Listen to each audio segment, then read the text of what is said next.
Dang si Pangulong Kuting Jr. matapos pumatbor ang Korte Suprema kay Vice Presidente Sara Duterte sa pagsasampa ng impeachment case laban sa kaniya. Ang desisyon ng Korte Suprema ay nagdulot ng matinding kaguluhan sa larangan ng politika na ngayon ay nasa gitna ng isang kasaysayang krisis. Ayon sa ulat, ang mga ebidensyang iniharap ni VP Sara laban kay Kuting ay may kaugnayan sa maligasyon ng katiwalian, abuso sa kapangyarihan at kapabayaan sa pagtugon sa mga pangunahing isyu ng bayan. Sa kabila ng mga pagsusumbikap ng kampo ni Kuting na harangin ang kaso, nagpasya ang Korte Suprema na bigyang daan ang impeachment proceedings. Marin namang itinanggi ng palasyo ang mga paratang at ipinahayag na handa silang harapin ang mga akusasyon sa tamang proseso ng batas. Habang umaantabay ang taong bayan sa mga susunod na hakbang, umaasa ang marami na ang impeachment case na ito ay magiging daan para sa mas malinaw na pananagutan sa pamahalaan. Hati ang opinyon ng publiko, may mga nananawagan ng pagbibitiw ng Pangulo, habang may iba naman na umaasang magpapatunayan ni Kuting Jr. ang kanyang pagiging inosente. Sa kabila ng lahat, nananatiling buo ang pag-asa ng mga Pilipino na mananaigang hustisya at demokrasya sa bansa.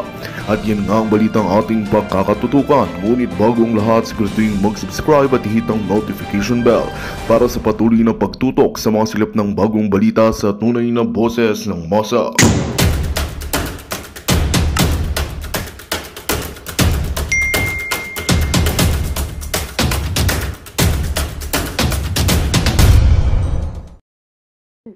Bakit ang pinag-iusapan ninyo dyan mga Duterte? Oh, coming from your mouth, Mr. Kongresista, may balbas sarado ka pa. Sindikato datingan sila. Tama! Isa na yung flood control projects, problema yan. 20 pesos per kilong bigas, problema yan. Kaya itigil nyo na yan, paninira sa mga Duterte animal. Kayo kasi nagsasalita pero malayo sa inyong mga ginagawa eh. Alam nyo pala maraming problema. Ekonomiya bagsak, 59 pesos na palitan ng piso kontra dolyar. Baka mamaya 60 na. Ang daming problema, dumagtag pa kayo. Itong mga utak nito baliktad, no? Tama nga, kung maraming problema, bakit ngayon nagsasayang kayo ng panahon dyan sa Quadcom? Hanggang ngayon, hearing pa rin eh.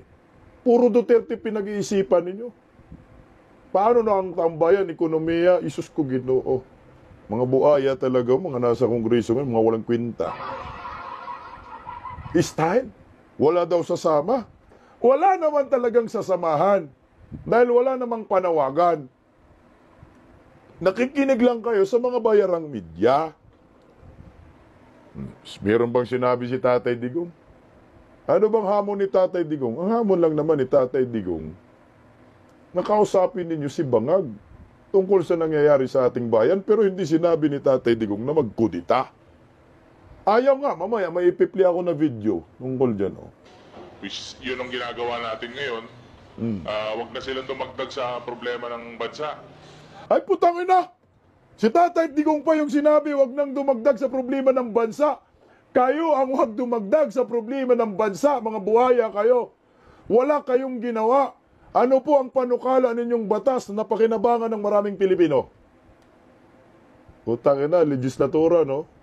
Legislative? Pag ako nagiging kongresista, pukin ang ina talaga.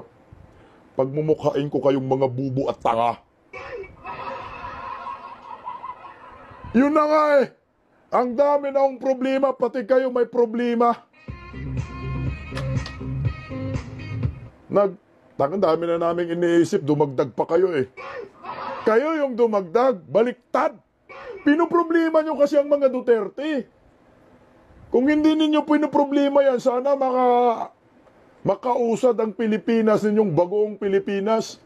Sa awa ng Panginoon, na bumangon muli, lahat durugista eh. Sabi kala ko senador, hindi, putang na, mag-congressman na lang ako para masarap magmura ng 300 congressman. Pag ako naging kongresista, nako, pagmumukhain ko kayong tanga.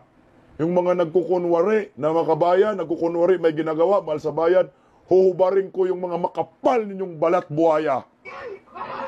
Marjo, salamat sa pakulay. Gagi, oh. Dumagdag daw mga Duterte sa problema. Di ba sila yung dumagdag? Kung wala ako kayong hering-hering dyan, walang problema eh. Makakausad tayo, disturbo kayo sa buhay namin, animal. Alay, oh. Dinidivide pa nila tong bansa natin. Kailangan niya ng tulong ng kanya. Ay, tanga! Dinidivide down nila yung bansa natin. Alam nyo, Mr. Crooks, ang nag-divide po ng bansa natin, si Bangag, si Tambaloslos, at si Lisa Tanas. Kayo ang nag-divide. Yung sinabi ni Bangag recently na papalagan niya si Inday, dinivide ni Bangag. Presidente siya, nagsalita siya ng ganon. Aba, malas ninyo. Dahil yung sinabihan ninyo ay Vice President at taga Mindanao. Talagang ma-divide. Dahil sa kagagawan ho ninyo. Sa tingin nyo ba, Mr. Buaya, yung ginawa ho dyan sa Kongreso, nagustuhan ng mga taga Mindanao? Hindi. Kailanman ay hindi nagustuhan namin yan. Dinidivide ninyo kayo. Mantakin mo ang mga taga Mindanao, walang budget sa infrastructure, 19 big project, hindi ninyo pinunduhan. Sa tingin nyo ba matutuwa kami? Ang sagot, hindi. Putang ina. Kayo po yung nag-divide. Sa tingin nyo ba hindi papalag ang mga kapatid dating mga Muslim na mahal ang mga Duterte na si Tatay Digong may dugong Muslim? Nagkamali kayo. Payuhan nyo yung presidente ninyo na huwag mag-divide. Huwag i-divide ang sambayan ng Pilipino. Dinidiscriminate ninyo mga taga Mindanao. Ginagago ninyo yung Vice President na nagbigay ng kapangyarihan sa amo ninyo. Di ba ho ito ginawa ninyong division? Dinidivide na ho ninyo. Malas ninyo dahil wala rin naniniwala sa inyo ng mga taga-Luzon. Hindi divide yun eh. Kasi pag divide, ano yun? Equal. Hindi divide. Kunti lang kayo. Pati mga taga-Ilocos, sinusuka yung puon ninyo. Ilan lang ba kayo dyan? Pilipino kayo, kongresista, ilan ba kayo? 300 kayo sa kongreso? Divide. Hindi po na-divide. Majority of the Filipino people ay mahal ang mga Duterte. Walang division na nangyayari. Dong? Teka lang, yung anak ko to, teka lang.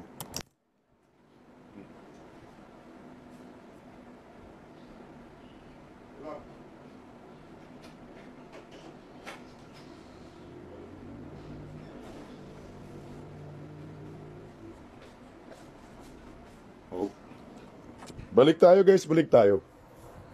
Meron bang division na nangyayari guys? Walang division na nangyayari. Kasi pag sinasabi mong divide, magiging patas. 50-50. So 100%, 50% sa kabila, 50% sa kabila. Ang problema hindi ho eh. Dahil kahit mismong mga taga-Luzon, lalo na po sa Ilocos, sinusuka si Bangag. Walang division. Hindi na divide. Iilan lang kayo dyan. Sa totoo lang. Marami pa rin nagmamahal sa tunay na may malasakit sa bayan. Maraming salamat, Rosario Borsat. Halatang halata, takot sila. Takot talaga eh. Ito pa isa, nasa narcolist. Kanyang ama, no? Para tulungan yung anak na pagtakpan kung ano man yung kinaharap ng ating Vice President. Hunghang! Isa pa to, Congressman Hunghang. Kaya daw nagsalita si Tatay Digong para tulungan ang kanyang anak. Uy, ugag. Napanood mo yung presko ni Tatay Digong? Pulburon pa. Ayaw ni Tatay Digong makisawsaw. Kung anong issue kinakaharap ni Tatay Digong. That's the right term. Kaya ni Inday yan. Out ako dyan, hindi ako magkukomento dyan. Bahala si Inday yan. Kilala ko yung anak ko, matapang pa yan sa akin. Anong tumulong? Baliw. May amats pa, oh. Gutang inangayop na to, oh. 5'9". Sipain na kita, pabalik-balik ka, animal ka sa comment mo. Alam namin, trolls ka, gago ka. Huwag kang magkalat dito, ha. Wala bang live sa ibang ano? Wala bang live sa mga Ensaymada vloggers? Teka, linawin natin. Hindi po tumulong si Tatay Digong. Kay Inday Sara, tahimik ba si Tatay Digong? At hanggang ngayon, walang komento ho si Tatay Digong. Mr. Hunghang. Anong pangalan nito? Hunghang? Kung Hunghang? Tangin ang pangalan kasi nito, eh. Nasa narcolis daw yan, eh. Pero ngayon, Mike, kinangina kaya daming trolls, no?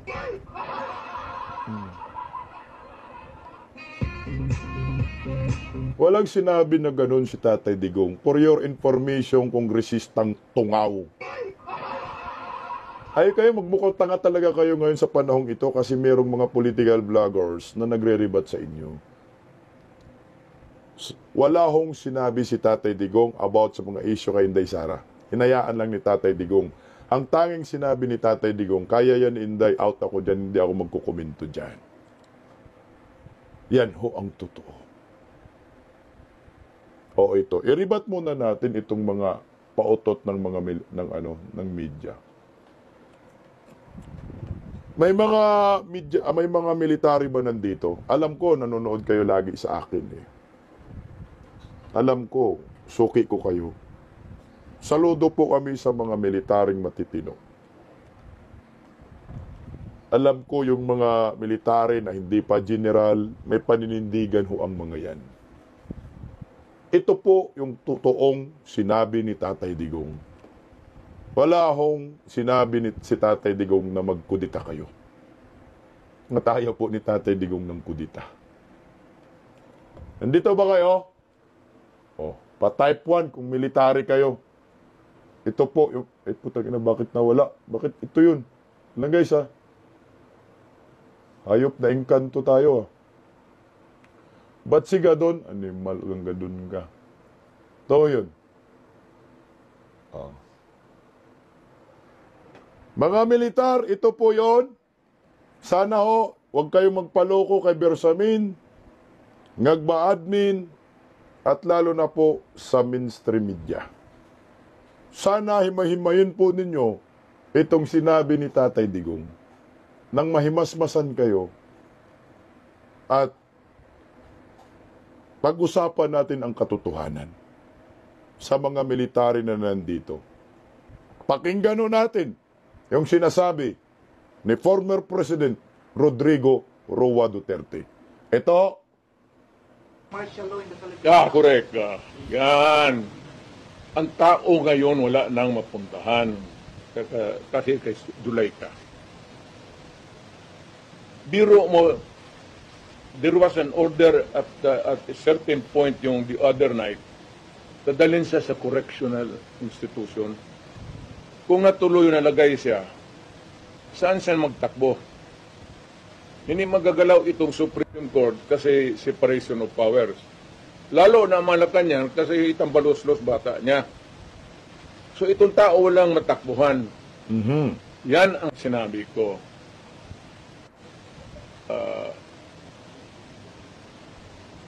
There is a fractured governance. Nabali lang, hindi lang na-sprained. There is a fractured governance sa ating Pilipinas ngayon. Walang makakorek niyan.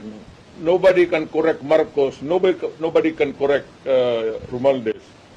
Nobody can... it's a long process mapapil sa Supreme Court. Unless you dala ka ng kaso doon, matagalan yan. Next year pa yan. So if you want a redress of grievance remedy, so it is only the military who says. Makinig kayo ha. Ito yung sinabi ni Tatay Digong mga militar na fractured ang government. Walang ibang makakorek dito sa kagawa ni Marcos at ni Lisa at ang Baluslos, kundi kayo lang mga militar. Okay, kayo lang. Ngayon, wala ho kayong narinig na kudita. Wala ho kayong narinig na hikayatin kayong magkudita. Ang sabi ni Tatay Digong, yung fractured na meron tayo ngayon ay kayo lang ang makakorek. Hindi alam ni Tatay Digong. Wala namang binigay si Tatay Digong na suggestion sa inyo kung paano nyo i-correct. Bahala kayo. Pero kayo lang ang makakorek. O ito, pakinggan natin si Tatay Digong. Dogtong. Kaya ang sabihin ko, Presidente ako, nakita ko ang sitwasyon. Kung gano'n rin ang Presidente na in face of so many errors there, tambok-tambok, nagtupak-tupak na ng hanggang nagkaroon ng breakage, fractured governance. It is only the military who can correct it. Correct. No. Eto na ha. Yung nagtanong na are you saying na magkaroon ng military junta? Dahil sinabi ni Tatay Digong na ang makakorek kayo lang mga militar. Anong sagot ni Tatay Digong? No. Maraming no yun. Bakit ba itong mga mainstream media pinalabas nila na gusto ni Tatay Digong magkaroon ng kudita? Ang liwanag sa sagot ni Tatay Digong, no. No. Tingnan nyo mga military. Sino ngayon ang fake news? Sino ngayon ang gumawa ng kwento? O tuloy natin. Sinabi ko sa lahat na magtanong ka ng sundalo, mga opisyal dyan, sinabi na magpunta ka. Sinabi ko lang, Tingnan mo, magtanong kayo sa lahat ng mga military, tanungin nyo kung sinabi kong magjunta ka. Wala, di ba? Tuloy. it is only the military who can correct it. Now, to ask your Correct! Putang, ang linaw-linaw ng sinasabi dyan ni Tatay Digong na ayaw niya na magkaroon ng military junta o kudita. Ang tanging sinabi ni Tatay Digong na military lamang ang makapagtama sa fractured ng ating bansa. Putang ina. Ito yung problema sa mga mainstream media eh. Yung tanong nila, sinagot ni Tatay Digong ng tama, ipinabalita ng mali. Bakit lumabas na ngayon? No? Bakit lumabas na ngayon na mayroong military junta? Ang liwanag sa sinasabi ni Tatay Digong, no. Ayaw ko niyan kasi naging presidente ako. Kahit tanungin pa ho ninyo sila, halagang ayaw ko magkaroon sila ng kudita military junta. Ang tanging sinabi ni Tatay Digong dyan, ang military lang ho ang magkakaroon, ang makakatama sa mga mali. Di ba o totoo? Mga military lang talaga. Kung ganito katanga ho, ang gobyernong ito, puro buhaya, panggigipit, pang-aapi, Marcos, Romualdez, Aranita, sama-sama sila, trupang Mar, saan kami pupunta? Sino yung tatama? Sino yung kukurik? Eh di military, kasi kayo po yung protector of the land. Kayo po yung protector ng watawat ng Republika ng Pilipinas. Kayo po yung protector ng Constitution. Alam ninyo yan, na fractured na po ang gobyernong ito. Pero ngayon, ang problema dito sa mga mainstream media, sinasabi ho nila na may kudita. Pinapanood ho namin itong 2 bisis po namin pinapanood ang presko na yan. Live pinapanood namin, kunimintuhan namin kinabukasan. Magandang balita ang hatid namin sa inyo ngayong araw. Sa pagtatapos ng aming balitaan, nagbigay kami ng mga mahalagang impormasyon. Maraming salamat sa pagtutok at pagsuporta sa aming programa. Huwag kalimutang manatili sa mga susunod na araw para sa mga bagong balita at mga kwento na dapat nating abangan. Mula sa Boses ng Masa, magandang araw Pilipinas!